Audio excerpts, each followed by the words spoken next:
Muita mídia pode resolver, muita mídia pode parecer que isso é Deus. Muita mídia pode ser o céu, muita mídia pode ser o breu, muita mídia pode ser você virar patê. O craque pode ser o tal na mídia, ou nunca entrar na mídia e ser o tal. E mesmo sendo genial, também terá seu dia mal. Não vá cobrar que seja bom em tempo total. Vejo o craque como um ser normal, vejo o craque apenas como tal. Deixo o craque no gramado e o resto na geral. Olá, boa noite, se ajeite aí que o time do Cartão Verde está em campo. E olha, pegando carona aí na nossa trilha sonora de abertura, a bela música O Craque, obra de Vicente Barreto e Celso Viáfora, eu digo para vocês o seguinte: encontrar um craque é tarefa que parece ficar cada vez mais complicada, difícil mesmo. E concordar sobre quem merece e quem não merece ser chamado assim também não é missão das mais fáceis. O que eu sei é que o time do Cartão Verde tem um craque, Roberto Rivelino.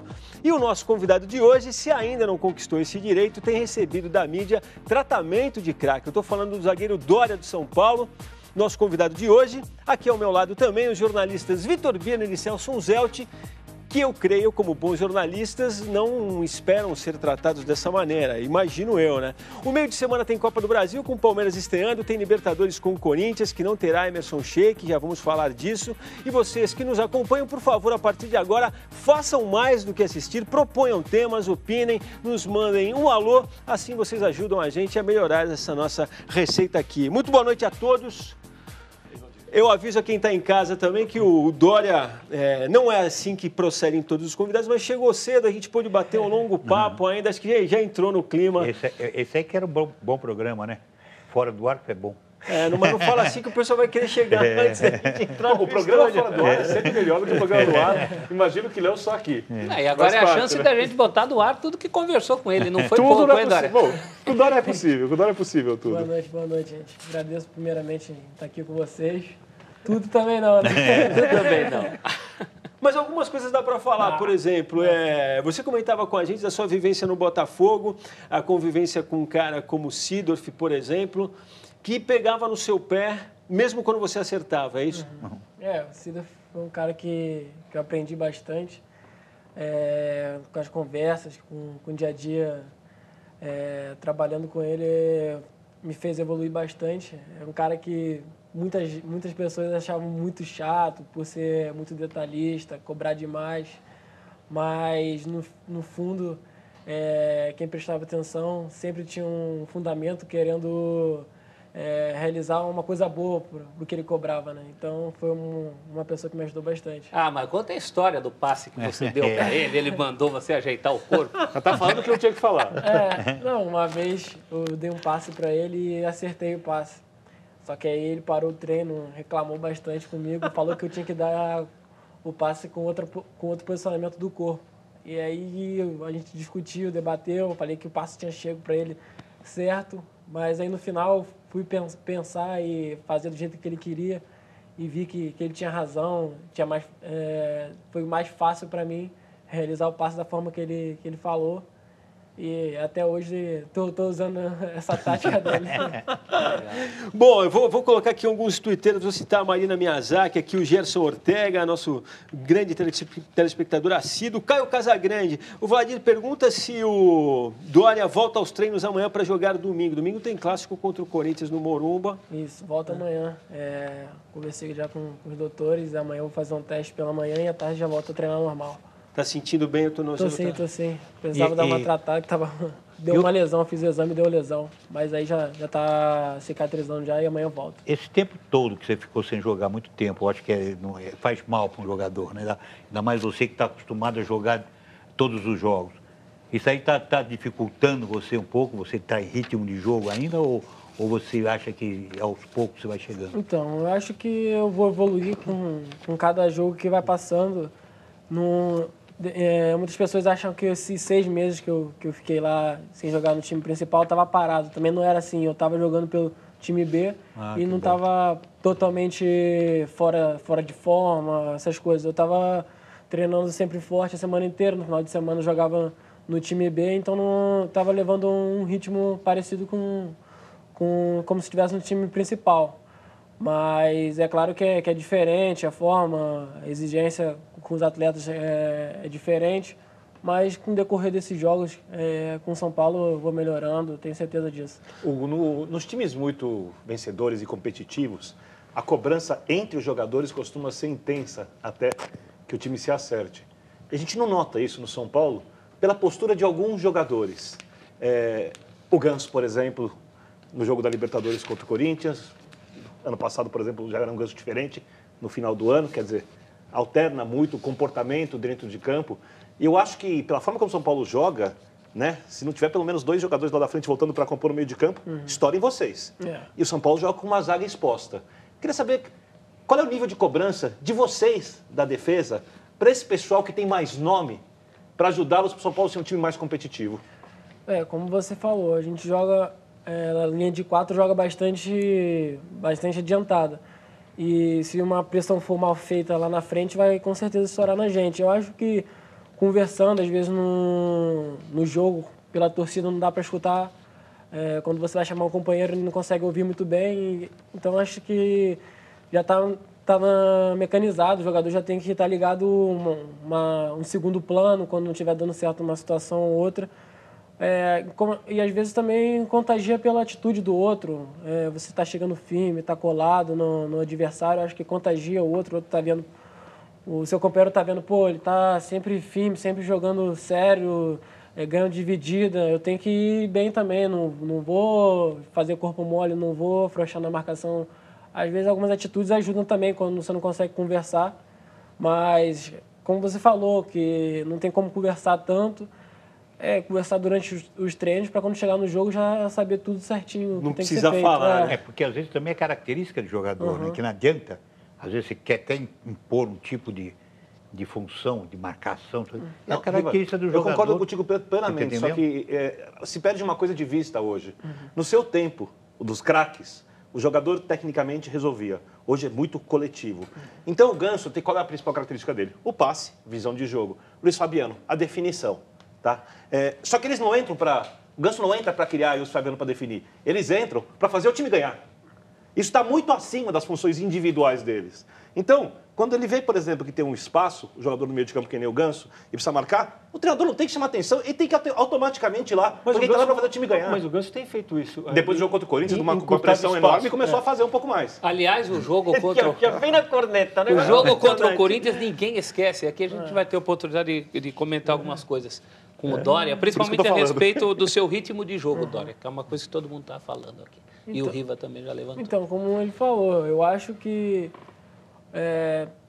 ainda mais para minha posição, que eu tenho que estar sempre colado no atacante, essas coisas, eu já fiz 4 jogos, se eu não me engano, e da partida de 4 jogos para frente, eu vou estar melhorando cada jogo, sentindo mais confiante em fazer uma jogada ou outra. Isso vai melhorando com o tempo. Estou me sentindo bem para atuar. Estou fazendo, nos primeiros jogos, fui fazendo simples para ganhar confiança e estou me sentindo bastante tranquilo. E o que eu acho importante também, Dória, é fisicamente. Você se encontrando bem, como você falou, eu treinei, eu estou bem fisicamente, a gente percebe você bem fisicamente. E fisicamente você vai mas eu acho que tem outro aspecto ainda. Eu vou chamar nosso sorteio, mas queria só fazer um registro aqui também, que é o que me chama a atenção. Tudo que se fala e que se espera do elenco São Paulino, e se a gente for olhar, você e o Tolói, é uma zaga, jovem. Jovem assim, a ponto de destoar do time. E me impressiona, depois de tudo que você viveu nos últimos tempos, que venha dando conta do recado, né? Eu te pergunto, é só você que cuida da tua cabeça ou tem alguém para te ajudar? Graças a Deus. Não, porque eu sei que é uma família pressão, cara. Que ajuda bastante. Mas eu digo, uma estrutura de psicólogo, esse tipo de coisa não tem. Você se garante... Procuro basear, ficar fechado com a minha família. Não, porque te vendo jogar, a gente vê que você está seguro, apesar de todos esses desafios que a gente tem falado aqui, já no começo do programa. Bom, a gente vai vai para o sorteio. Vou mandar um abraço aqui com o Marcel Balizão, que a gente pediu para o pessoal mandar o alô. Se fosse o caso, ele manda boa noite. Fernandinho Brito, Dani Lima, a Daniele de Souza dizendo que a mãe dela quer ver a novela, o pai o jornal, mas ela vai de cartão verde, que é fora do normal. Diria que só o Vitor Birner é fora do normal. Não, bem-vinda. Bem-vinda. Bom, no nosso sorteio de hoje, vocês vão ver aí, tem uma camisa do São Paulo Futebol Clube e um exemplar do livro Futebol e Cartoons, do cartunista argentino Mordídio, publicado pela Panda Books. A nossa enquete de hoje envolverá alguma rivalidade, mas foi pensada principalmente porque apenas um dos grupos da Libertadores tem 2 brasileiros. Justamente o grupo 2, do qual fazem parte Corinthians e São Paulo. Os dois, nesse momento, têm 3 pontos. O Corinthians com um jogo a menos, né? Estará em campo amanhã para enfrentar o São Lourenço. Queremos saber de vocês como é que ficará a classificação final desse grupo. Se classificam os 2 brasileiros, se nenhum deles, se classifica apenas o Corinthians ou apenas o São Paulo. Votem, façam seus comentários a respeito. O que é que disseram até agora, Celso? Para 60% de quem já votou, passam os 2. Eu estou nessa. Para 27%... Eu também. Tô Nelson. Para 27% só passa o Corinthians. Para 10% só o São Paulo passa. E nenhum dos 2 se classifica para 3%. É uma enquete, Vladir, eu acho que é a que está dando mais, apesar da diferença aqui, nas mensagens. Luiz Gonzaga Oliveira, os 2 se classificam. Alex Carvalho, Tricolor e o time do Papa. Marcelo Gomes, passa Corinthians e São Lourenço. Fernando Brito, na minha opinião, o Corinthians não se classifica. Jacques Darks Carvalho Gomes, passam os 2 brasileiros. Ou seja, tem para todos os gostos. Eu acho que passa os 2, mas acho que o momento, se for analisar o momento de um time, acho que é o Corinthians que atravessa o melhor momento. Realmente, eu acho que os 2 passam. Realmente é o momento do Corinthians se preparou, principalmente esse jogo antes, né? Tipo contra o 11 de Caldas, na pré-Libertadores. Que eu acho que essa preparação... Dá um ritmo, né? Acho que o Corinthians pegou mais ritmo, tá no ritmo. Agora, tudo é possível. Acho que os argentinos, são encardidos. O Vitor estava cabreiro com o São Paulo até a semana passada. Melhorou um pouco o astral? Não. Não? Não, eu acho o seguinte... Não estranho não, Vitor, é que ele é assim mesmo. Semana após semana ele é assim. Eu acho o seguinte, o São Paulo tecnicamente é muito melhor que o São Lourenço. Assim, não tem como comparar. O próprio título do São Lourenço na Libertadores do ano passado foi muito mais uma consequência daquele time que pega o embalo, foi um milagre mata-mata, cresce e acaba ali se classificando do que propriamente por ser um time qualificado. Agora, o São Lourenço tem o que o São Paulo não tem mostrado, os argentinos chamam de huevos, né? É a garra, é um time compacto, conciso, malandro, tem todas as virtudes que o São Paulo não tem. O São Paulo tem muito mais capacidade. O Corinthians passa. Minha dúvida é se ele passa com o São Paulo ou com o São Lourenço, com um detalhe. A gente não precisa de dúvidas aqui, a gente precisa de uma resposta. Com um detalhe. Depois a gente vai falar, obviamente, do jogo do Corinthians e São Lourenço. Eu acho que o Corinthians não perde amanhã. O São Lourenço com o estádio portões fechados. E vai ter os portões abertos contra o São Paulo. Né? No seu terceiro jogo, e a torcida vai entrar ali babando. Pô, legal, agora você me deu um bom gancho para tocar a bola pro Dória ali, porque a minha dúvida é se você acha que os 2 passam ou só o São Paulo. O São Paulo não passa, o resto eu não sei. O resto deixa para quem. Você acha que tem a ver esse negócio que o Vitor lembrou de um detalhe, realmente é uma... Não sei se uma vantagem ou uma possível desvantagem. A torcida é o doping natural e honesto do argentino. Não sei se é vantagem para qual dos times, né? Eu já joguei lá no passado, né? Contra o São Lourenço. A torcida deles lota como o Botafogo errou naquele jogo, é impressionante. E aí, não sei se eles vão suportar jogar bem sem a torcida. Se não sei qual vai ser o benefício para qual das 2 equipes. Você jogou com portões fechados já? Não, com os portões fechados eu joguei uma vez contra o Atlético Paranaense. E aí? Aquela briga contra o Vasco. Sim. É ruim. É muito difícil. Diferente. É ruim, não dá aquele clima de é no mínimo estranho, né? Hoje eu vi uma definição do Levi, foi fantástica. Eu falei, a mesma coisa você jogar com portões fechados, a mesma coisa você dançar com a tua irmã. É impressionante, porque não tem. É sem graça, é um negócio sem graça. Mesmo que você fala assim, pô, pra mim, o Corinthians. Com você nunca aconteceu, né? Não, nunca na minha vida joguei. Seu tempo não tinha isso. O toque da bola fica alto, o apito, o juiz fica 3 vezes mais alto. Você chama um atacante, parece que tá gritando.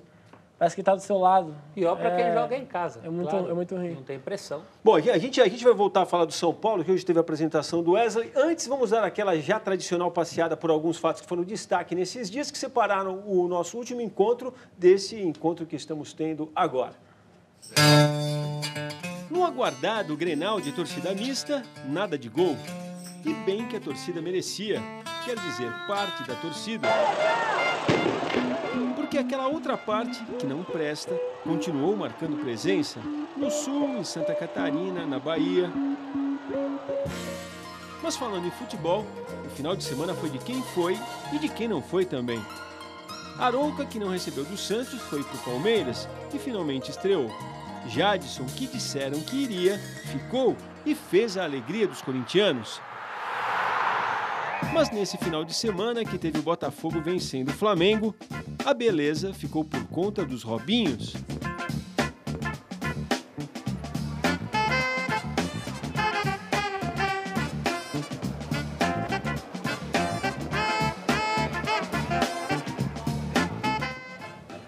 Pô, e vitória importante do Botafogo essa pra cima do Flamengo, né? Bom, uma vitória importante mesmo. 1-0 no finalzinho, pra dar uma moral também. Você tem tido contato pessoal de lá? Tem? Não, cara. Como mudou muitos jogadores, Mudou eu tudo, só né? tenho contato com o Sassá, que foi meu padrinho de casamento, e eu falo bastante com ele. Mas o resto mudou muita gente e falo um pouco também com o Jefferson. Bom, o São Paulo se prepara para o clássico contra o Corinthians, marcado para o próximo domingo, 4 da tarde no Morumbi. Até lá vocês ainda vão ouvir falar muito dessa partida, mas ao menos hoje o grande assunto relacionado ao tricolor foi a apresentação do volante Wesley, que, diga-se de passagem, todos sabiam que seria apenas uma questão de tempo. Por falar em tempo, ele que estava sem atuar desde dezembro, está, melhor dizendo, né? Não está inscrito nem no Paulista, nem na Libertadores, ou seja, terá um bom período aí para se preparar. Vamos ouvir. Para mim é um desafio novo, né? Eu acho que eu sou movido a isso. Todo dia que eu levanto para trabalhar, eu quero algo novo. E eu achei que era um momento para mim. Então, nada mais justo que eu poder ter a minha escolha. Não preciso provar nada. Eu acho que eu estou em busca da minha luta todo dia. Eu acho que as oportunidades estão aí para a gente poder pensar e decidir, né? Então, assim, foi o que aconteceu comigo. O balanço que eu faço perante o Palmeiras, na minha concepção, foi ótima, dentro de algumas dificuldades que eu encontrei no momento, desde quando eu cheguei, talvez até agora na minha saída, enfim. Mas eu acho que é uma situação que já passou, estou tranquilo, estou focado, vou ter um tempo para trabalhar aí, e agora, daqui para frente, só quero pensar no São Paulo, porque é o meu objetivo e é o que eu quero daqui para frente. Bom, a gente vai ver aí, tem uma geração de caracteres que pergunta o seguinte: o Wesley foi apresentado, mas o Wesley desde quando? Qual Wesley? Não. Não, o Wesley está contratado nós estamos em Há março. meio ano. Meio ano. E joga no lugar de quem? A posição dele, em tese, se jogar no 4-4-2, ele pode jogar ou como segundo volante na do Souza, ou se jogar lá no 4-2-3-1, como eles não tem usado muito, pode jogar do lado direito ali, fazendo linha de 3 para fortalecer um pouco o meio e chegar na frente. Em tese. Agora, só contar a história da contratação do Wesley. Teve uma... Eu acho que até, não sei se já falei disso aqui no cartão, teve uma reunião na CBF, e logo depois do entreveiro da contratação do São Paulo... Porque ele disse que só decidiu depois de terminar o Brasileirão, que é a grande cobrança dos palmeirenses. Ele tem direito de dizer o que quiser. Agora, o presidente do Palmeiras, o Paulo Nobre, se recusou a dar mão para o Carlos Miguel Aidar. Foi logo um pouco depois da contratação do Allan Kardec. E o Aidar foi lá contratar como resposta o Wesley. Meio que uma coisa desafiadora para o presidente. Não avaliou que o Palmeiras não faz tanta questão assim do Wesley, que fez uma última temporada muito ruim. Muito ruim. Ele tomou uma das maiores vaias que eu vi na minha vida na última partida, quando o Palmeiras não conseguiu ganhar do Atlético Paranaense, mas mesmo assim permaneceu no Campeonato Brasileiro. Mas o Wesley dos Santos é um jogador muito útil. Ele catalisou ali também um pouquinho do momento do time também. E o Wesley do Mas ele é um cara que ele tinha um cara ali que tinha que ser referência para um time que tinha, por exemplo, no Vitor Luiz, o melhor jogador do final do ano. Que, aliás, depois a gente fala do Palmeiras também, tem que jogar no lugar do João Paulo ou dos volantes, mas isso é assunto para depois. Não, o próprio Wesley da Série B do Palmeiras é um jogador interessante, é um jogador útil. Concordo. Agora, você vê os entra e sais do futebol moderno, né? Se ele não está inscrito no Paulista, nem na Libertadores, talvez ele nem chegue a jogar com o Dória, cujo empréstimo com o São Paulo é só até a Libertadores. Não, mas tem 10 jogos ainda pelo brasileiro. Já fez até a conta. E o Wesley é o seguinte, cara. Eu acho que quando o jogador está com a cabeça tranquila para trabalhar, as coisas mudam. Ele vai ter esse tempo aí para se preparar. Quando estrear, eu tenho certeza que vai jogar muito bem, vai ajudar bastante a gente. Porque acho que o momento dele realmente foi no Santos. O Santos ele jogou muita bola. Naquele time jogaram bola o André, né? O Zé Love. Você vai ter a teoria de que o Neymar ajudou muita gente, é isso? Mas não é teoria, que ajudou é fato. Mas tecnicamente ele é bom jogador. Não, e no Santos ele jogava mais avançado também, né? Tem que lembrar isso, também jogava mais na frente. E ele mesmo declarou que ele gosta de jogar mais como segundo volante, tendo liberdade justamente para... Mas vai ter muita dificuldade, se for isso, para tomar a posição do Souza. Muita dificuldade. Eu sei que o Muricy mude a configuração do time taticamente, né? Já que isso tem a ver um pouco também com o Palmeiras, vou te passar uma pergunta. A gente vai falar do Palmeiras, mas vou te fazer a pergunta antes em nome do Felipe Aquino, que pergunta o seguinte: se você já jogou em um campo igual ao que o Palmeiras vai jogar amanhã, o do Vitória, não sei se você teve a oportunidade de ver, realmente é um gramado complicado. Deve ter jogado. Deve ter jogado. Claro. Na base não costuma ter muito campo bom. E nem no Carioca também, né? No Carioca tem alguns lugares que o campo não ajuda bastante. É bem alta, às vezes falhando um pouco a grama, mas faz parte. Bom, o Palmeiras enfrenta o Vitória da Conquista amanhã, 10 da noite, na Bahia, a partida que marca a estreia do time comandado por Oswaldo de Oliveira na Copa do Brasil. O Palmeiras terá desfalque, o Zé Roberto, né, que passou por cirurgia na boca, o Vitor Hugo, o Alan Patrick, os dois lesionados. No treino de hoje pela manhã, o técnico palmeirense colocou o João Paulo na esquerda e fez de Jackson o parceiro do Tóbio. Muito estranho falar Tóbio, né? Mas é Tóbio, né? Quase. Bom, é justamente o Jackson que nós iremos ouvir. Eu venho trabalhando no dia a dia para que eu possa ter a oportunidade de jogar e poder ter essa sequência que você falou. O ano passado eu tive uma ótima sequência pelo Goiás, de 38 jogos, joguei 35. E eu busco fazer isso aqui no Palmeiras também. É um campeonato diferente, onde a gente tem a possibilidade de eliminar o jogo de volta, logo no primeiro. E isso aí a gente vai trabalhar em cima disso. Temos essa vantagem de eliminar esse jogo de volta e vamos fazer de tudo para que isso aconteça. Bom, eu não sei, eu acho que é uma partida realmente complicada do ponto de vista técnico. Mas o Palmeiras... Não, técnico que eu digo de colocar a técnica...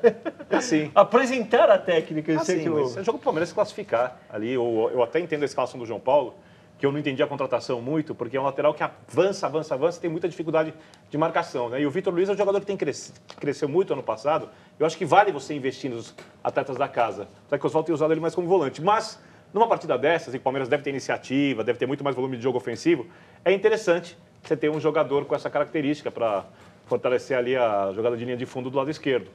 Agora a questão do Palmeiras vai se classificar agora. A questão é saber se faz no primeiro ou no segundo jogo. É engraçado, agora, né? Quando você fala de campo, né? Campo ruim. Esse jogou em campo ruim de volta. Na minha época a bola batia no pescoço, a gente dominava e jogava. Qual era o pior campo que você jogava, Rival? Tinha o São Bento de Sorocaba. Eu ia falar isso, do São Bento era duro, né? O negócio do São Bento de Sorocaba, você não acredita. E a bola ruim, chuteira ruim. Tudo era ruim. Mas era mesmo que eu estou falando. A gente nem falava de campo lá, não tinha, porque era normal. Sinceramente era normal. Eu gostava de jogar em Araraquara, um campo maravilhoso. Botafogo de Ribeirão e Comercial mais ou menos, mas não era ruim. São José do Rio Preto também. Mas era tudo difícil. Deixa eu perguntar para você, Riva. Essa coisa de ter jogado em muito campo ruim, isso ajuda o jogador a ser melhor? Aprimora ou não aprimora? Porque eu vejo que a categoria de base hoje, aquela coisa liga. Será que se tiver um terrão esburacado ali, com a bola picando toda torta, chuteira ruim, o cara vai aprender mais quando crescer? Lógico, porque eu jogava na rua, pô. Trabalhar na rua a bola picava aqui, mas a gente dominava, isso que eu falei, dominava, né? Mas faz parte, que nem o Dório, faz parte hoje, realmente os recursos, hoje você vê a maioria dos campos, realmente as condições dos campos bem melhores, né, do que da nossa... Mas na nossa época a gente sofreu nesse aspecto e a qualidade do jogador acontece que você tinha essa vantagem, eu acho. A qualidade era muito boa. Por isso que a gente tinha essa facilidade de dominar e jogar. Você sabe que o Newton Santos, ídolo do ex-time do Dória, ele tinha uma teoria. Ele jurava que o Garrincha sabia driblar, porque quando o Garrincha em Pau Grande jogava num campo que tinha um barranco pelo lado direito. Tinha um platôzinho, assim. Então, se a bola fosse para lá, o jogo parava, tinha que ir atrás da bola. Então, o Garrincha teria desenvolvido uma habilidade para evitar que a bola saísse pelo lado do platôzinho. Isso obviamente, pode até ajudar. Mas Não, não a serve teoria pra do mim, Newton pra você, Santos, pra não ninguém sou mais, eu. só pro Garrincha. Não sou eu que estou falando, o Newton que falava cair. Pô, você já foi obrigado a jogar em outras posições? Ah, eu já joguei na lateral esquerda, mas muito pouco. Eu estou perguntando isso porque quem estava falando do Palmeiras me chamou a atenção uma coisa no final de semana, no jogo do Palmeiras, que os técnicos hoje, na verdade, fazem várias experimentações. Mas o Palmeiras, por exemplo, quando teve problema, depois quando o Patrick se machucou e o Oswaldo reorganizou o time, daí o Zé Roberto voltou para o meio, o Robinho passou a fazer de novo a posição, muda tudo e ficou tudo encaixado. Quer dizer, era mais ou menos uma coisa que podia ter sido desde o início, entendeu? Eu não sei se tem muita experimentação também na busca de encontrar um time, entendeu? Eu acho que é mais isso, é a busca de encontrar. Porque até agora o Oswaldo Porque você tá vive tentando. batendo nisso. Pô, o cara experimenta demais e no final, né? Não, Mas o porque, Campeonato de repente, Paulista permite. muita mudança, mas, verdade mas também. ele é obrigado, de uma certa forma, ele tem muito jogador, ele é obrigado até a acertar um time que ele acha que é o ideal para O o tempo está Palmeiras. passando, ele tem até o mata-mata para chegar com esse time, né? O mata-mata do Paulista. Não, em tese não, se perder o Paulista, começa a grita, né? Mas eu O vejo... Paulista que o Corinthians e o São Paulo estão de olho na A grita Libertadores. começa, mas a conclusão Não da temporada se define pelas campanhas do Campeonato Brasileiro e mas do ele- Copa do Brasil. Mas não no ele já, estadual. o Palmeiras já está tendo um formato, já tem um jogador, já tem uma base, a gente vê o Palmeiras já com a defesa já bem firme. Eu, na verdade, me senti um pouco culpado de botar a culpa no gramado, depois de tudo que vocês falaram, mas vou encerrar o bloco tocando a bola pro Dória aqui, perguntando o seguinte: você, na verdade, é oriundo do futebol de salão, eu já li, inclusive, que várias coincidências acabaram te levando para o futebol de campo. Acho que quando o olheiro te viu, estava fazendo uma das primeiras partidas em futebol de campo. A pergunta que eu te faço para encerrar o bloco é a seguinte, Dória: se tivesse que dar um toque para um garoto de como é que ele poderia aprimorar o futebol dele, você indicaria para ele jogar futebol de salão, jogar num campo esburacado, qual seria a receita? Eu acho que você começar no Ou só salão, jogar, né, para treinar também? eu acho que começar no salão ajuda bastante, né? Você pegar... Espaço curto. Um raciocínio rápido, essas coisas. Tá aí, ó. Acho que ajuda bastante. Depois que você for pro campo, é diferente a forma de jogar, dependendo da posição que você tá no salão e tá no campo. Mas ajuda bastante você ter toques rápidos, se for um cara que vai jogar na frente, ter dribles curtos, acho que ajuda bastante. Que função você fazia no salão? Eu jogava de back. Também. Acho que o pouquinho salão e atrás. alternando com paralelepípedo são os terrenos ideais para o rapaz aprender. É verdade que você ia para o Grêmio? Quando eu fui jogar, fiz esse teste no campo, e foi meu primeiro treino no campo e tinha um olheiro do Grêmio. E aí eu quebrei o dedinho na semana que eu ia e não pude ir. Depois eu fui fazer teste no Botafogo e fiquei lá. E é verdade que você quebrou o dedinho na pelada de despedida com os amigos? É Não, quebrei lá no condomínio onde eu morava. Era quase, então, se não era quase. Jogando descalço e aí o dedinho quebrou. Mas aí vai que... Jogando descalço, que maravilha, hein? Mas isso aí é uma delícia. Eu sempre gostei de jogar descalço. Eu jogava, quando era moleque, eu jogava descalço. Eu também não tinha condição, meu pai não tinha condição nem existia o tênis. Era que chute mesmo. Mas eu preferia jogar descalço. Mas eu falei, eu joguei muito salão. O salão para mim foi muito importante, eu acho que e principalmente você vê negócio da bola, toda hora, porque o salão toda hora você está com a bola no pé puxando. Muita dinâmica, né? A dinâmica, então de repente você dá um toque. Mas isso aí me ajudou muito, realmente. Foi lá que você aprendeu a fazer fumaça, que nem você diz. Fazia mais ou menos. E a bola que o Riva jogava era uma bola pesada no salão, bem mais pesada do que do futsal, né? Bom, vamos fazer rapidinho o nosso primeiro intervalo. Na volta teremos a dividida com o Riva, as notícias do Corinthians, que está com tudo, e amanhã encara o São Lourenço pela Libertadores. Tem muito mais Cartão Verde vindo aí. Fique com a gente, voltamos já.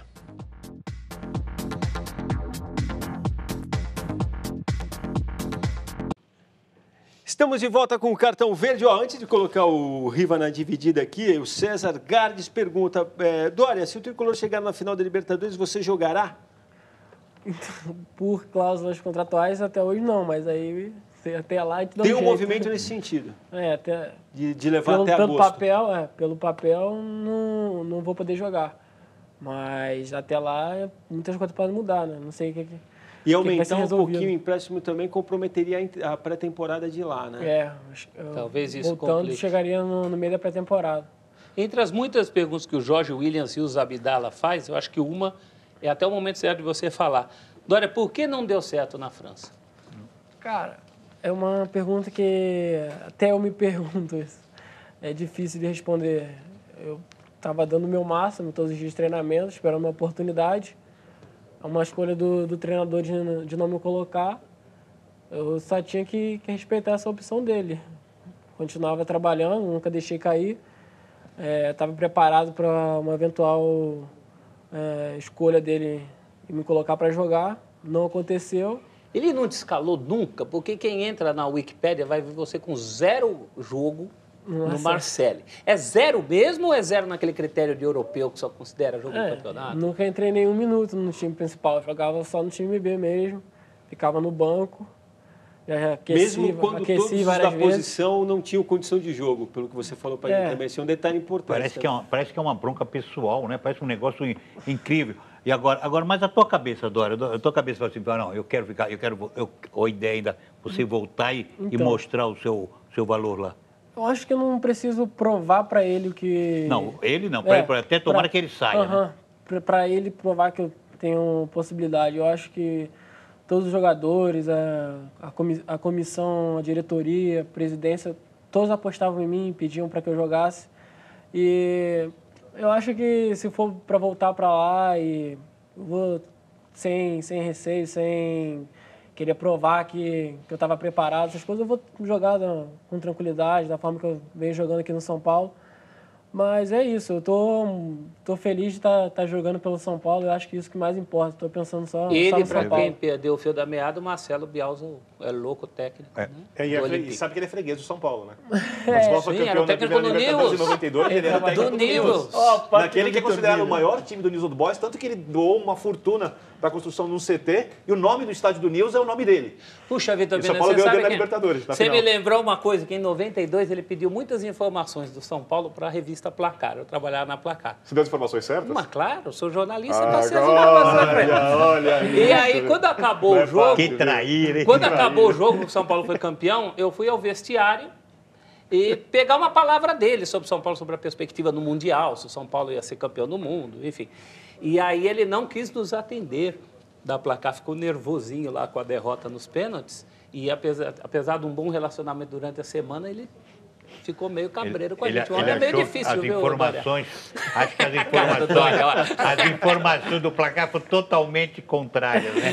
Nada, jogo difícil. Aquele time do São Paulo não tinha informação para inventar. Se eu não conhecesse bem o Celso Unzel, eu até acreditaria nessa versão, mas sou obrigado a não acreditar. Bom, só para deixar o pessoal por dentro também, você assinou, na verdade, com o Marcelo 5 anos, né? Vai até 2019, né? Isso. Muita água vai passar embaixo dessa ponte. Bom, hora de colocar o Riva em mais uma dividida. Não canso de convocá-los para participar desse nosso quadro. O desafio é levantar uma questão que tenha ar de dividida. Se você tem uma desse tipo para fazer, ao nosso querido Rivelino aqui, é só gravá-la, acessar o nosso site que vocês acabaram de ver aí e nos enviar. Vejamos, Riva, se essa que vem por aí é uma dividida daquelas ou não, né?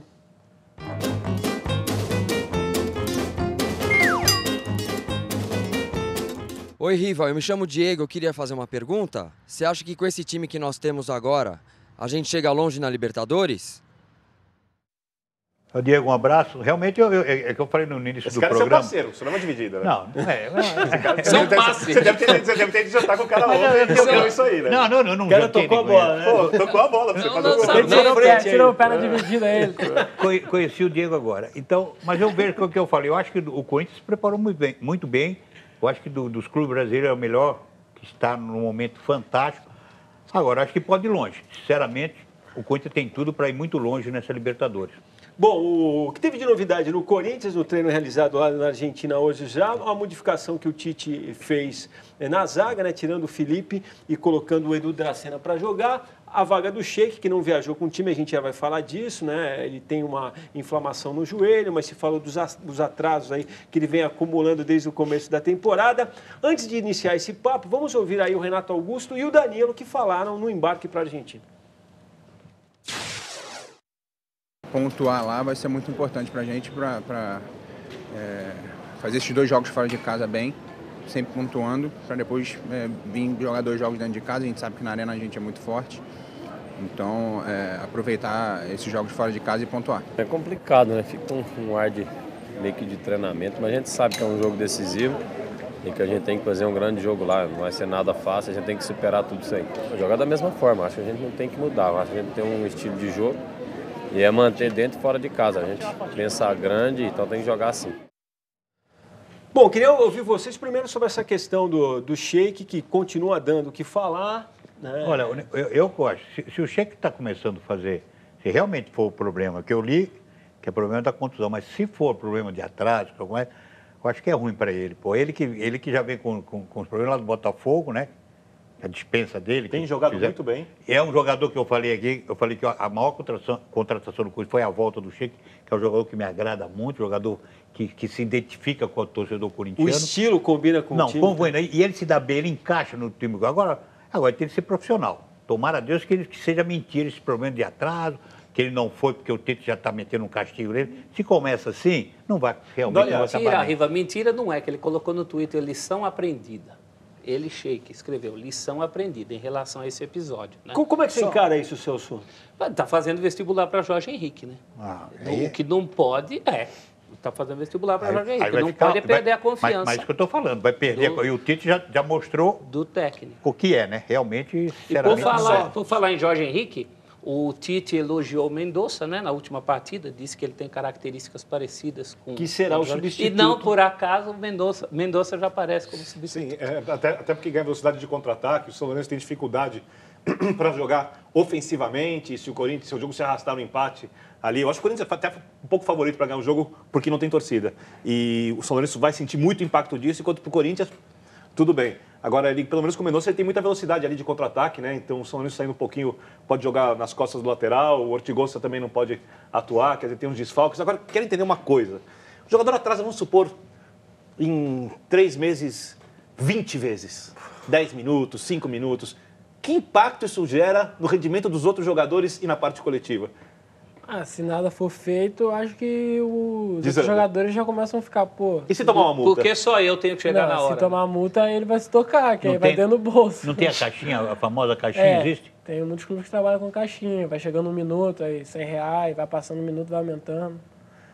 Se começar dentro do bolso, aí o cara já se toca, né? Mas se nada for feito, aí já abala todo mundo. Aí vai começar, também vou chegar atrasado. Todo mundo tem o direito, né? Avacalha. Só encerrar, eu fiz um levantamento hoje que me assustou. É a 20ª vez que o Corinthians vai jogar na Argentina. Das 19 vezes, perdeu 14. Perdeu 14 jogos. Ganhou só 2. Empatou 3. Um deles, aquele primeiro com o Boca Juniors. Então, o Corinthians, tradicionalmente, não joga muito bem na Argentina. Times brasileiros, em regra, mas o Corinthians especialmente, né? Tanto que você vê aí o empate muito bem aceito por boa parte do elenco, da torcida, da crônica.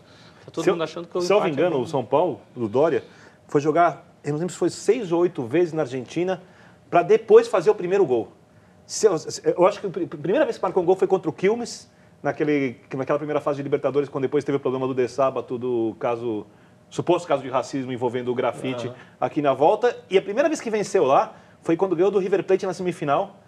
Gol do Danilo, abrindo o placar. Fez o primeiro aqui, que aliás vai ser o substituto do Guerreiro. Que deve ser o substituto do Guerreiro. O Corinthians vai jogar com a mesma posição. E gozado que eu acho que encontraram outro também. O Danilo já não precisa para aquela opção de vou lá para ver, que ele já não tem idade. E ele tem uma característica impressionante de jogo, ele sabe jogar de costas. O Tite falou isso, desgasta menos, ele né? Sabe, de costas, de frente, no pé da cabeça, inteligente, toca bem a bola, levanta a cabeça, cresce em decisão. Esse espaço que o Tite está arrumando para o Danilo é um espaço que está agradando não só ao Corinthians, que faz bem ao Corinthians, como ao próprio Danilo. E o que te pareceu essa opção? A gente tem até um outro GC, aí uma manchetezinha sobre o Corinthians falando da possibilidade, que é o que tudo indica, o que vai ser, do Mendonça, tá no time como titular. Dracena também, essa mudança? Eu gostei, apesar que o Felipe vem bem, a gente não pode criticar o Felipe, está atravessando um bom momento. Agora é a opção do treinador e o Dracena é um baita num zagueiro, né? Eu acho que é um zagueiro que eu acho que o Tite acredita pela a sua liderança, a maneira como atua realmente, já jogador maduro, primeiro experiente. Jogo fora. Mas eu acho que o Tite está agindo certo. Mas esse Mendonça me agrada muito pela velocidade dele. Só para a gente finalizar, Celso, eu queria a tua opinião também, porque a gente está vendo essa coisa do Danilo tá indo bem. O Guerreiro na verdade, as negociações com ele começam da estaca zero, isso dito pelo próprio presidente corintiano. Zerou tudo. Você acha que ele continua sendo um cara fundamental para o time? Ainda é. Mas dependendo de como o time andar com o Danilo, dependendo de como o Wagner Love for pegando ritmo para ser o substituto ideal, talvez o Guerreiro vá se distanciando mais dessa unanimidade que ele é. Até o momento é. Ainda é o homem, é o dono da posição. Mas se o time engrenar desse jeito, o mundo pode descobrir que o Guerreiro faz menos falta do que o Guerreiro pensava, né? Mas realmente, o ano passado foi importantíssimo, né? Hoje, para mim, é um dos jogadores mais importantes. Ano passado foi a melhor temporada dele na carreira. Ainda é, mas o Corinthians hoje tem mais opções a ele, né? Bom. O Corinthians acabou o ano sem nenhuma opção ao Guerreiro. Hoje tem muitas opções. Isso é ruim para a negociação do Guerreiro. É que eu falei, ainda está encontrando um jogador que é interessante, que está se adaptando bem, que é o Danilo, né? Nessa função, que realmente se ele continuar a jogar o que está jogando, é interessante. Mesmo com o Tite, só lembrando, quando o Corinthians foi campeão da América, não tinha um centroavante fixo, e muitas vezes o Danilo fez essa função, outras vezes o Alex fez, outros momentos o Sheik fez, era a linha do 4-2-3-1 lá com o Jorge Henrique, Sheik, Danilo, Alex adiantados, e o único que não fazia o falso centroavante era o Jorge Henrique, que era mais, como você gosta de falar, auxiliar de lateral. Vou passar uma pergunta do Edivar aqui, tuiteiro, para o Dória. A gente falou dessa coisa do Bielsa, da tua dificuldade com ele lá fora, e ele diz o seguinte: você se sentiu pressionado, já que foi uma contratação muito desejada pelo Muricy. Realmente o Muricy é um cara comedido para falar, e ele, na verdade, entregou que estava realmente esperando sua chegada. E dificilmente pede jogadores jovens. Muito raro, você é uma exceção.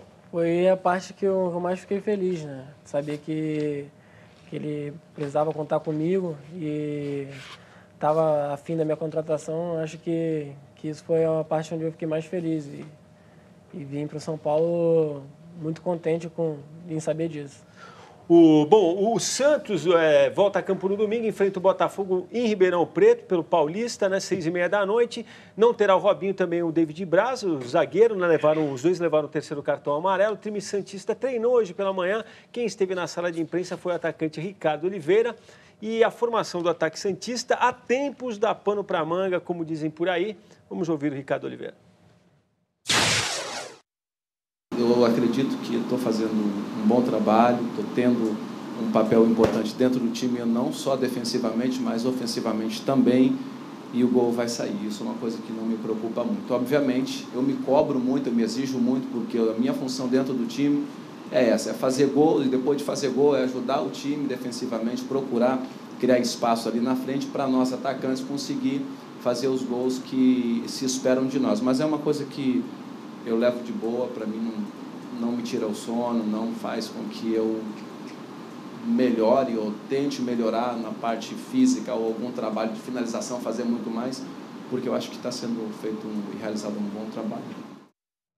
Bom, Ricardo Oliveira, que hoje quem deu uma passeada pela internet viu vários portais destacarem a frase dele quando ele disse que o momento é meu, dele no caso, né? Um cara que fez 7 jogos e fez 2 gols, não sei se o momento é tão assim, a chance é dele. O momento eu não tenho momento pode não ser dele, porque não está cometendo algumas falhas na finalização, mas esse é um jogador que, se achar 70% do futebol que tinha, vai resolver jogo aqui no Campeonato Brasileiro à torta direito. Tecnicamente, ele é acima da média do que a gente vê aqui. Tecnicamente, ele é melhor que o Leandro Damião, ele é melhor que o Luiz Fabiano. Tecnicamente, ele no ápice é melhor que o Guerreiro. Não estou falando de força física, de raça, estou falando frieza na hora de definir as jogadas. E é um jogador com essa técnica, pela característica que o Santos joga, toca com inteligência, é um jogador que se adapta muito bem, porque ele falou, ele se encaixa no time, justamente essa mexida, dá oportunidade para o Robinho. Você vê que até o Robinho cresceu pela movimentação até do próprio Ricardo, realmente interessante. Só para esclarecer, porque depois as pessoas vão dizer que eu disse que ele está jogando mais. Não está jogando mais. Estou dizendo que o melhor momento da carreira do Ricardo Oliveira, tecnicamente, é superior ao melhor momento da carreira do Guerreiro. Se o Ricardo Oliveira vai conseguir se aproximar desse momento de novo, aí depende dele, não de mim. Comparação... Vou citar só o Guilherme Salus aqui, que diz o seguinte: na bola o Gabigol está melhor do que o Ricardo, mas o Anderson tem uma relação ruim com ele. Eu não sei, Guilherme, onde é que você tem andado... vendo o Gabigol jogar, né? Porque ele tem pouquíssima chance. O Ricardo, mesmo não jogando tudo que já jogou na vida, ele ainda é hoje o que se esperava do Leandro Damião. Em termos de movimentação, em termos de complementar o jeito que o time joga. É muito mais muito inteligente, interessante, né? mais inteligente. Eu gosto de ver Apesar ele que nesse ataque do o Santos. garoto, o Gabigol, entrou muito bem na partida. Não, eu também acho que ele tem futebol, mas ele não tem tido o direito de não. de uma sequência. Terminou até terminou mal. Até nesse campeonato de sub-20 aí, também não foi bem, não apresentou um bom futebol. E está voltando, mas é um jogador também que pode ser aproveitado. Até a saída do Robinho agora, pode ser até que ele possa jogar com o Ricardo. Bom, vamos fazer rapidinho o nosso último intervalo. Na volta teremos os nossos cartões verdes e vermelhos. E só para encerrar, diria o seguinte, viu, Dória? Ser garoto, de vez em quando, é difícil, mas é bom, viu? Aproveite. Isso que o Gabigol está passando, né? Muitos de nós gostaríamos de estar na pele dele, se não pelo futebol, pela juventude. Eu não é, Vitor Beleza? Você que tem que saber o que é melhor, se é a experiência ou a força. Não era o Bernardo Shaw que falava que é uma pena desperdiçar a juventude com jovens? Cartão verde faz o último intervalo.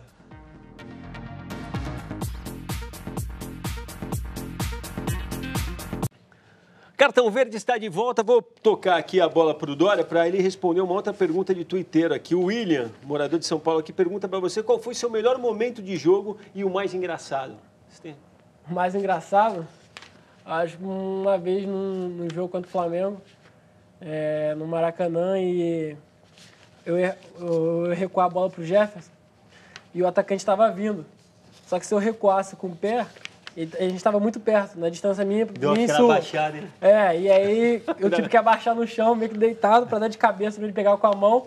E ao mesmo tempo o atacante veio muito rápido, encostando a bola, mas a gente conseguiu tirar ainda e foi um horroroso. Pensei que ia se não foi o mais engraçado, foi o mais bizarro, pelo menos. Foi bizarro, e acabou que no final não deu gol, não deu nada, foi engraçado. E o melhor momento de jogo? O melhor momento para mim, acho que foi o meu primeiro gol como profissional. Com 17 anos, foi um Atlético momento Goianiense, foi? Foi. O Atlético Goianiense foi um momento que nunca vou esquecer, o primeiro gol. E também por estar com a idade que eu tinha estreando nos profissionais, acho que tem que guardar para o resto da vida. E o pior foi na seleção de base? Foi. O pior foi na seleção, quando muitas coisas estavam começando ainda, não sabia nada extra-campo. E já rolava algumas coisas sobre transações e depois que a gente conseguiu fazer um pior campeonato possível sul-americano, não conseguimos nem classificar para o Mundial. Aquilo, de tudo que estava acontecendo de bom, mudou tudo na minha carreira. Voltei para o clube, fiquei alguns jogos como reserva. Foi um dos piores momentos, mas graças a Deus consegui dar a volta por cima.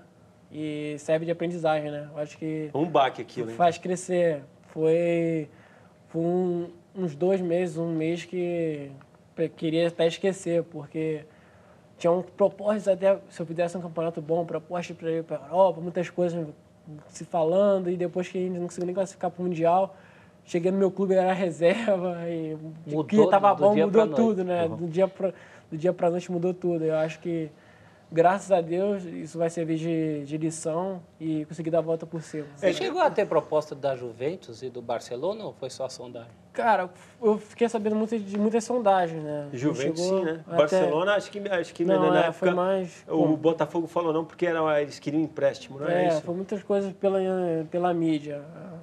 O meu empresário, ele a me mídia passa... é fogo.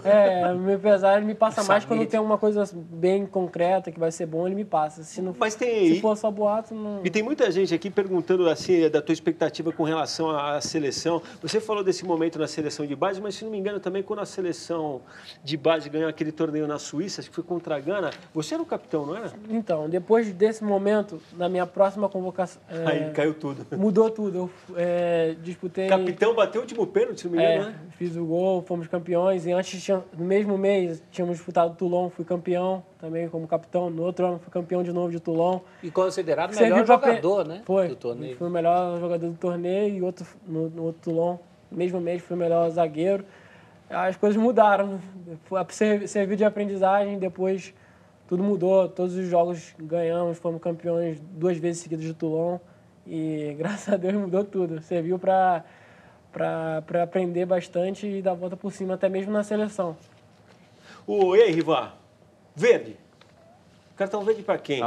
Eu vou citar aqui o Heber Marqueto, que manda 2 sugestões aqui. Vermelho, segundo ele, para o povo brasileiro que está dormindo. Estão assaltando o nosso país na cara dura, diz ele.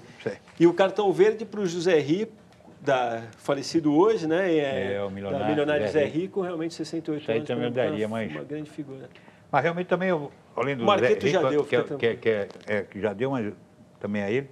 Mas eu vou dar para a iniciativa do Beleza Internacional e Grêmio. Do Grenal, legal. Que Grenal fantástico. Agora, fora do campo tá lá, todo mundo sabe quem são as pessoas que tem que prender, né? Que fizeram a baderna fora do campo, porque aí é o problema das autoridades, né? Mas dentro do campo, parabéns ao pessoal lá do Sul, uma lição que deram. Falaram até que São Paulo ia propor ao Corinthians fazer isso, não sei, tomara que tenha essa iniciativa. São Paulo não consegue vender ingresso para uma torcida só e vender para 2? Não sei, né? Então, mas falaram que havia possibilidade. Deixa eu falar para você que está em casa, eu sou obrigado a falar isso, porque essa é a típica cornetagem. Porque mesmo no Grenal, só se vendeu um ingresso, que servia para os dois. Então o Vitor Brenner aqui não se segurou no corpinho dele e soltou essa. São Paulo venderia o ingresso só para o São Paulino, o São Paulino poderia levar um corintiano. Não, a ideia de São Paulo era vender ingresso para ambos, não vender o ingresso. Quando teve o projeto que não conseguiu colocar em prática, porque o próprio São Paulo admitiu que está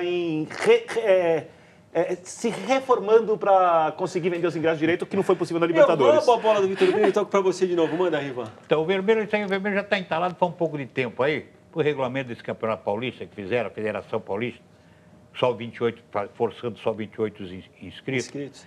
E aí eles fazem um campeonato da Copa São Paulo Juniores, né? Com 100 clubes, aí tem jogadores que despontaram, e tem os clubes que podiam ter utilizado esse jogador, pelo menos abrir uma janela para 3, 4 jogadores que jogaram a Copa, para jogar o Campeonato Paulista, que era uma vitrine, era uma sequência desses jogadores. Infelizmente, estão lá os jogadores parados. O Corinthians, que está aí, tem 3 jogadores, para mim, muito interessantes. São Paulo também apresentou 2 ou 3 jogadores interessantes, os outros times. Então, aí não tem sequência nenhuma. E todo mundo fala que a base é importante, tem de investir na base, tem de fazer com a base, e não dão oportunidade a esses garotos. Infelizmente, para mim, esse cartão vermelho vai para a Federação Paulista para esse regulamento. Vou tocar a bola para você agora. Vou participar disso aí. O cartão, vou começar no verde. O verde eu acho que vou dar para o Clube do São Paulo, que apostou no meu futebol, o professor Muricy, que me apoiou.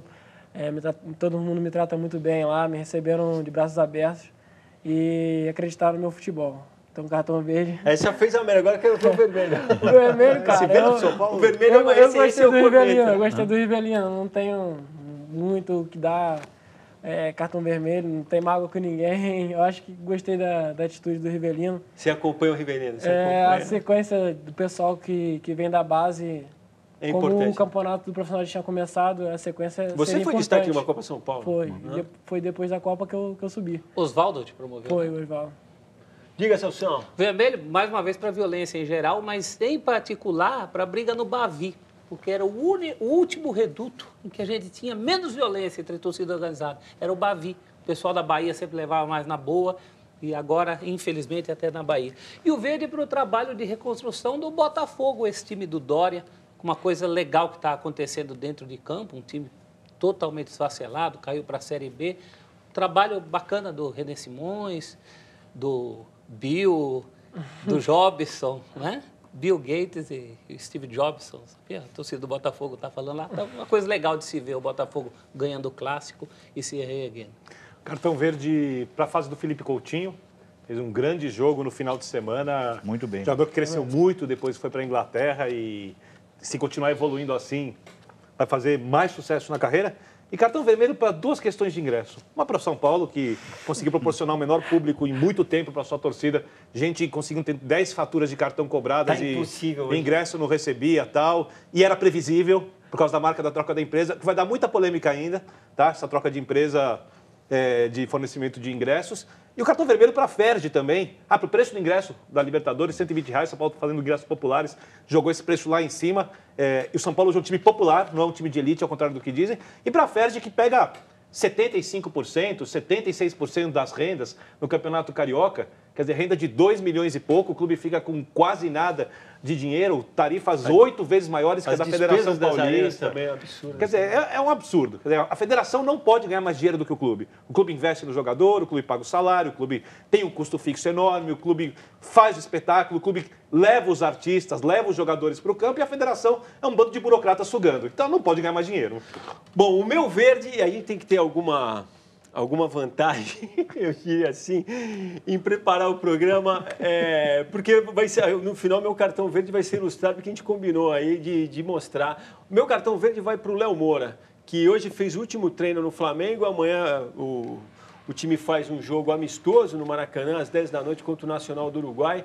O cara realmente fez história, mais de 500 partidas pelo Flamengo. Sétimo jogador com mais jogos pelo Flamengo. Você tem 6. Eu acho é difícil criar uma história dessa num clube como o Flamengo. Entendeu? Eu acho que ele é um obreiro, ele pode não ser um jogador de técnica assim fenomenal, mas é um cara realmente que se dispôs tem bons momentos, tem títulos, tem a longevidade no clube, como você falou, muito rara. Eu também não acho um grande jogador, mas títulos nacionais merece também, respeito. 2 Copas do Brasil, um brasileiro. Merece respeito e merece o carinho da torcida do Flamengo para sempre. E o vermelho daria mais autoridade àquela questão dos torcedores que foram presos no Rio. Agora, na semana que passou, a Justiça acabou liberando 97.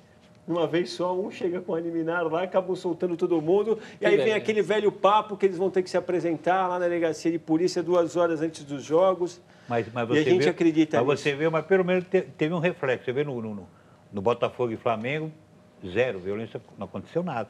Pelo menos teve um reflexo. Eu tô que nem você, quando o jogador vai bem, você pede mais tempo para esperar no que vai dar. Nessa questão, eu tô nessa. Tô esperando ver. Vamos esperar mais 2 ou 3 clássicos aí para ver como é que fica. Ó, os nossos ganhadores de hoje. A camisa do São Paulo ficou com o Diego de Araújo Oliveira, morador aqui da capital, e o Marcos Almeida, de Porto Alegre, no Rio Grande do Sul, ficou com o livro do Mordígio. Como a gente tem um tempinho, eu queria te perguntar o seguinte, Dória, como é que tá para um carioca lidar com o São Paulo? Tá ambientado? Tô gostando, tranquilo. O pessoal só fica brincando comigo pelo sotaque, né? Mas tô tranquilo. E quem é que faz o papel do Sidorf no São Paulo? Eu acho que é o Rogério Ceni. O Rogério não é assim tão durão, mas conversa de boa, que é sempre o melhor também pra gente. Enquete? Diga lá. A notícia é essa, apenas 1% acham que nenhum dos dois se classifica. 18% fecham com só o Corinthians, 17% só o São Paulo e a imensa maioria, 64%, acham que os 2 brasileiros se classificam, Vitor Beira. Nação São Paulo acompanhou o programa em peso para igualar essa possibilidade de classificação. Não, tem falar em acompanhar o programa, tinha um e-mail aqui engraçado, eu não sei se eu vou conseguir achar agora, mas era de um sujeito falando que ele percebe que o futebol vai mal quando os amigos dele, que são fãs de futebol, dizem que estão vendo o BBB. A gente teve que encarar, mas teve BBB, teve Gugu, mas estamos aí. Muita gente aqui também, Dória, citando essa coisa da responsabilidade de cuidar da zaga do tricolor lá. As outras coisas você já comentou aqui da passagem pelo... E acho que esse 1% aí mostra que é um incentivo, né? Porque todo mundo está achando que realmente passa. Corinthians do São Paulo, se não Eu acho que vai passar. Até porque para os dois não passarem, o Danúbio tem que passar. O Danúbio já perdeu 2. O Kaique aqui, retornando a uma pergunta, aquela se você vai para o Clássico de domingo, está 100%, ele já falou que não está sentindo nada no tornozelo. E é um climinha especial, realmente, o majestoso. Já entrou no clima, né? Independente de qual foi o campeonato, já é outro tipo de jogo, né? Diferente. E viu alguma diferença assim, básica no futebol, por essa questão de Rio e São Paulo, não, Dória? Acho que não muito. Parecido. É muito pegado. Os jogos, quando são clássicos, eu acho que clássico é diferente em onde você estiver. O jogo é truncado mesmo. Mas no Rio um pouquinho mais solto, né, dentro de campo? Um pouquinho mais, né? Um pouco. Acho que aqui eles pressionam um pouco mais. Lá no Rio, passou do meio de campo, o time pressiona mais. Aqui, às vezes, pressiona mais no campo adversário. Viu? Antigamente a diferença era maior, né? A gente falava que o futebol de São Paulo era mais competitivo, o futebol carioca mais festivo. Agora, o futebol carioca teve que se adaptar a realidade para ser competitivo. Essa época o Dória não pegou. Aí eu olho para Dória cara de do Rivelino aqui, que 94. sabe muito bem dos dois, mas semana que vem a gente fala, Riva. Deixa ele ficar com... O tempo hoje. Dória, muito obrigado, cara, sucesso. É o Vitor Simeone. Vitor Simeone. Olha, como seria bom ter os times Elogio, aqui não, jogando como elogio, Simeone. Para mim é ele elogio, para mim é elogio, elogio. Valeu, Celso, valeu, Vitor. Obrigado mais uma vez, Valeu, Dória. gente, que eu agradeço aí na presença. Grande abraço. No nosso encerramento de hoje, imagens do livro que reúne os desenhos do cartunista argentino Guillermo Mordidio, que tem o futebol como tema, o livro que fez parte do nosso sorteio de hoje, que reúne trabalhos desse grande artista que, sem fazer uso da palavra escrita, consegue dizer muito a respeito do futebol, como vocês vão ver aí. Aliás, muitos já conhecem. Muito obrigado pela companhia. O Cartão Verde volta na próxima terça, às 10 da noite. Uma ótima semana a todos e juízo, torcida brasileira. Tchau.